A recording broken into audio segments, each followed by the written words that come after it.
Disclaimer, lahat ng mapapanood ninyo ay for entertainment purposes only. Please po, intindihin natin ang mga streamers kasi ito po ang kanilang trabaho. Huwag po sana natin i-report. Kung madali kayo ma-offend o bata pa, close the video now. Viewer discretion is advised. Hindi dahil takot! Takot ka talaga! Wala akong dapat patunayan sa'yo, okay? Ka ng 100 milyon beses sa akin. Takot ka lang, 150. Hindi ako magpaparinig ng 1,000,000 beses. Ano ako, tanga?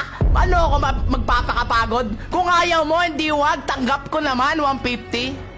Masyado ka pa maraming pasikot-sikot, ha? 150? Asa na? Eto. May iipis-ipis na naman. Wala